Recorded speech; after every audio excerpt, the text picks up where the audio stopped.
Okay, well, my name is Phil Scott, and I am here to talk to you about time management and how it can make or break someone's career. Now, according to Forbes.com, they say that time management actually can make or break someone's career, and I agree with them. And the question I always think about is, what is time management? Well, time management it's one of those things that you as a person, how you spend your time during your days, it can definitely determine your future. This is how I think of it personally, and I hope that some other people think of it too.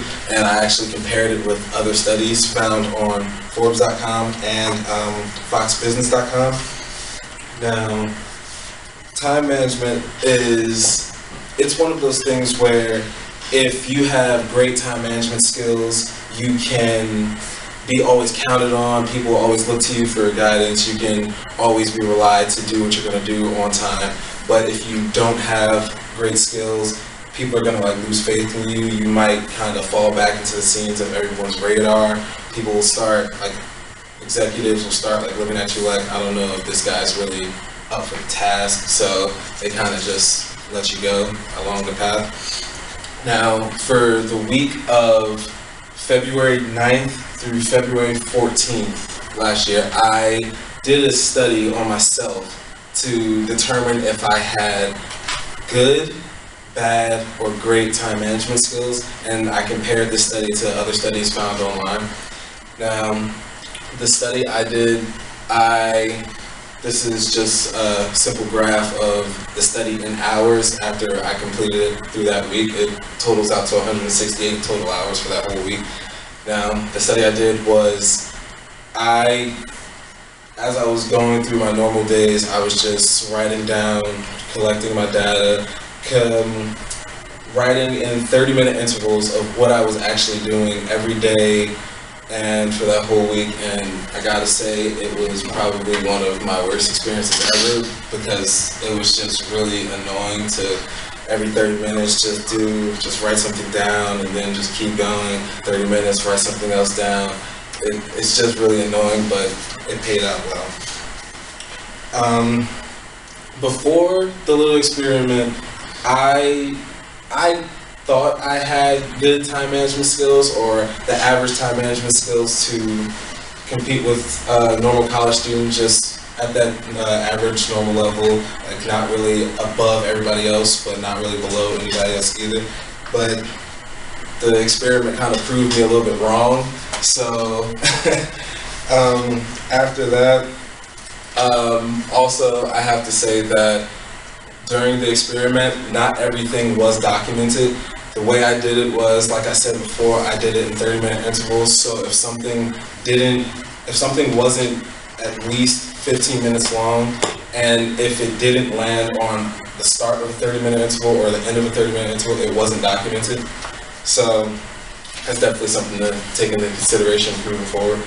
Now, the way I did it was, as I was writing things down, I split up everything into sections, and there were 9 sections, as you can see. The sections were self-explanatory: sleep, as in just sleeping, napping, just relaxing like that. Sports, which I'll get on in a little bit. Homework, just studying homework, obviously. Video games, that one was a little tough, because that one and the TV section, they kind of shared a common factor, mainly because most of the time I watch TV through my video games sometimes, maybe Hulu, Netflix, but I can also watch cable through my game, so I'll just leave it on. So I kind of just split it up, as in, if I'm watching TV, I'm watching TV, so I'll put it in that section. If I'm playing video games, I'll put it in that section. Simple as that. Eating, just going to the caf, going out to eat, stuff like that. If I went to the room and had a quick snack, if it wasn't too long, then it didn't get recorded. Hygiene, showering, brush my teeth, wash my face, stuff like that.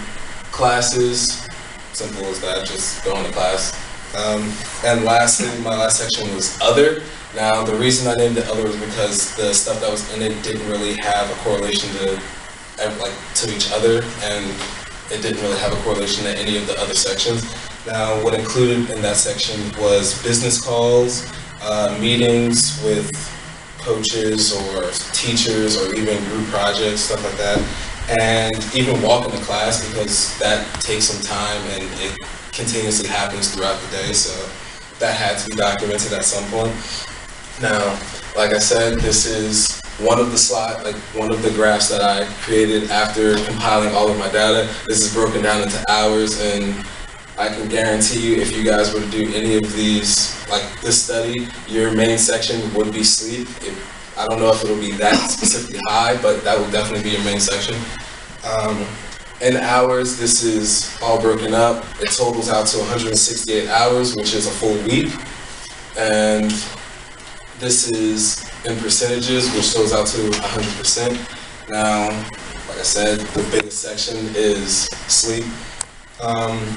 During the experiment, I kind of got annoyed just because I had to write everything down in 30-minute intervals. It's not really a fun experiment, but it's kind of an eye-opener. I definitely don't regret doing it, I should say, because it came in handy now looking back. After the experiment, like I said, it was an eye-opener.